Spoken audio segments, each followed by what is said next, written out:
भरा हुआ पेट लेकर सोने के लिए जाना बिल्कुल मना है अगर आप अच्छे से जीने में इंटरेस्टेड हैं तो। अगर आप उपयोग करते हैं या अंगमर्दन सिस्टम के योग अभ्यास करते हैं तो आप पक्का फिट होंगे।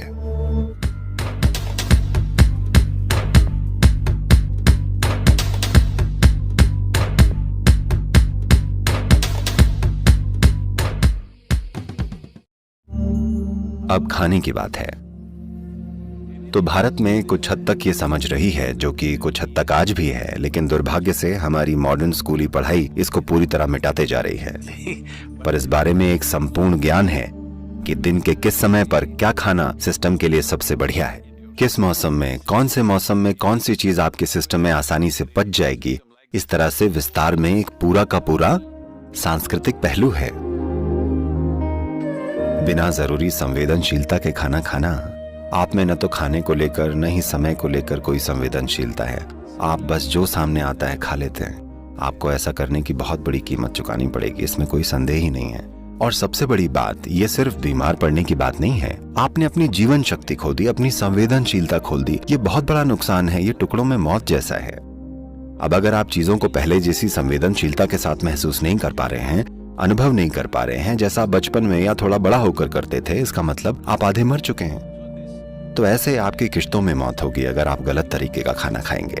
अगर आप बस थोड़ा सा जागरूक हो जाएं तो बड़ी आसानी से जितना सारा खाना आप खा रहे हैं वो बस यूं ही कम हो जाएगा, क्योंकि आपको इतना सारा खाना नहीं चाहिए होता। अगर आप इस शरीर में ज्यादा खाना डालेंगे, आपको उतनी ही एनर्जी पाने के लिए उतनी ही ज्यादा मेहनत करनी पड़ेगी। इससे शरीर पर बुरा असर पड़ता है। आइए इसे ऐसे समझते हैं। 1960 के दशक में आपके पास वो बड़ी बड़ी फोर्ड और शेवी कारें थी, है ना, वो बड़ी बड़ी युद्धपोतों जैसी थी ना। वो कितना पेट्रोल पीती थी, और आज की मॉडर्न कारें कितना पेट्रोल पीती हैं। खैर, अब आप इलेक्ट्रिक कारों में जा रहे हैं, न कोई आवाज है, न धुआं, कुछ भी नहीं है। ये मक्खन जैसी चलती हैं। तो मुद्दे की बात यह है कि हमारी बनाई गई मशीनों में भी हम ईंधन की खपत कम करना चाहते हैं। हमको इस शरीर पर भी ध्यान देना पड़ेगा, क्योंकि इस शरीर में थोड़ी सी ऊर्जा पाने के लिए अगर जरूरत से ज्यादा ईंधन लगे तो ये न केवल आपकी इकोनॉमी या आपकी निजी इकोनॉमी के लिए बुरा है, बल्कि इस मशीन के लिए भी बुरा है। क्योंकि थोड़ी सी ऊर्जा पाने के लिए बहुत सारे भोजन को पचाना पड़ता है। और खास तौर से मैं देख रहा हूँ कि ये आदत दुनिया के इस हिस्से में बहुत प्रचलित है। लोग 7-8 बजे या 10 बजे खाना खाते हैं, पार्टियां वगैरह होती हैं और वो देर रात में खाना खाते हैं और खाकर बस सोने चले जाते हैं। भरा हुआ पेट लेकर सोने के लिए जाना बिल्कुल मना है अगर आप अच्छे से जीना चाहते हैं तो। उपयोग नाम की एक चीज होती है, यानी छोटा योग, या कुछ कारगर प्रक्रियाएं होती हैं जिनका अध्यात्म से कुछ लेना देना नहीं होता। अगर आप उपयोग करते हैं या अंगमर्दन सिस्टम की योग अभ्यास करते हैं तो आप पक्का फिट होंगे। आपको किसी साधन की जरूरत नहीं पड़ेगी, आपको बस 6x6 की जमीन चाहिए और आप सुपर फिट होंगे। आप मसल्स बना सकते हैं, इसमें सब कुछ है। बस इतना है कि आप ऐसे नहीं होंगे, आप ऐसे नहीं बनेंगे। बहुत सारे लोग ऐसे बन गए हैं और उन्हें लगता है वो फिट हैं। मुझे लगता है वो जकड़ गए हैं। बात सिर्फ ताकत की या सिर्फ बड़े बड़े मसल्स की नहीं है। सिस्टम को अच्छे से चलाने के लिए आपके शरीर में लचीलापन होना भी उतना ही जरूरी है। योग में हम केवल मांसपेशियों की ताकत या शरीर के ढांचे को ही नहीं देखते, शरीर के अंगों की सेहत बहुत महत्वपूर्ण है। So the system is evolved so that there is organ health. It's very important the body is flexible and usable. तो इसे सिस्टम को विकसित किया जाता है ताकि अंग स्वस्थ हों। ये बहुत महत्वपूर्ण है कि शरीर लचीला और इस्तेमाल लायक हो। फिटनेस और खुशहाली का मतलब ये नहीं है कि आप बड़े बड़े मसल्स बनाकर ऐसे ट्रेडमिल पर चलें, नहीं। हमारे सिस्टम के 5 मूलभूत तत्वों की शुद्धता को मजबूत करना बहुत जरूरी है। क्या ऐसा करने का कोई तरीका है? हाँ, कुछ खास तरीके हैं जिनसे हम ऐसा कर सकते हैं।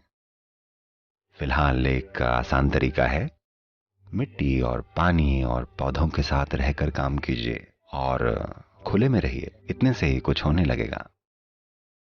लेकिन योग में कुछ विशेष तरीके भी हैं। असल में Most of the yoga is just that, bhuta shuddhi, to cleanse the elements. योग का ज्यादातर हिस्सा बस यही है, भूत शुद्धि, यानी मूलभूत तत्वों को शुद्ध करना। तो अपने सिस्टम में मूल तत्वों की संरचना में शुद्धता लाए बिना, चाहे आप अपने आप को कितना भी मजबूत मानते हो, जीवन के मायनों में आप मजबूत नहीं हैं। शायद आपकी मसल्स मजबूत हों, पर वो आपको जीवन के कुछ विशेष पहलुओं में बचा नहीं पाएंगी। आप देखेंगे, हमेशा नहीं, पर आप देखेंगे कि कोई होगा जो बड़ा हट्टा कट्टा लगता होगा और शरीर से बड़ा तगड़ा होगा, Just one little ailment, poof, पर बस एक छोटी सी बीमारी और पुफ वो पस्त हो जाएंगे। 2 दिन का बुखार और वो बस फुस हो जाएंगे। कोई दूसरा होगा, वो उतना ज्यादा मजबूत नहीं लगता, बड़ा मरियल सा दिखता होगा, पर आप देखेंगे कि वो कितनी ही बीमारियों की मार झेल जाएगा। ये सिस्टम के अंदर मूल तत्वों की शुद्धता पर निर्भर करता है कि आपके तत्व कितने अच्छे से जुड़े हुए हैं, उसी के हिसाब से। और मूल तत्वों की शुद्धता ये भी तय करती है कि आप अपने शरीर का उपयोग कैसे कैसे कर सकते हैं।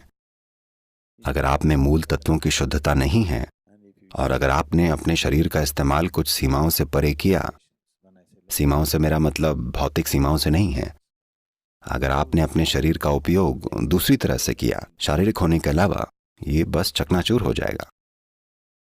और इसीलिए योग साधना होती है जिसकी शुरुआत भूत शुद्धि से होती है। योग के सभी पहलू मूल रूप से भूत शुद्धि ही हैं, कितने ही अलग अलग तरीकों से की जाती है।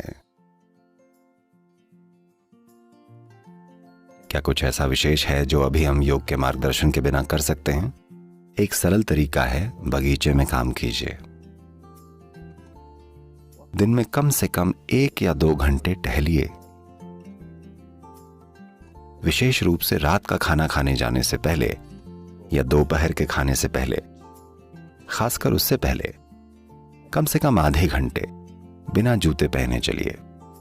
ग्रेनाइट पर नहीं, या तो घास पर या बाहर मिट्टी पर।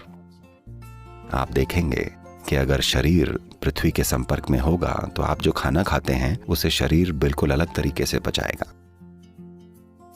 खाना तो वैसे भी पचेगा, पर खाना शरीर को कितना लगेगा ये इस पर तय होता है कि आप पृथ्वी के साथ कितनी लय में हैं। तो अगर आधे घंटे भी आप चलें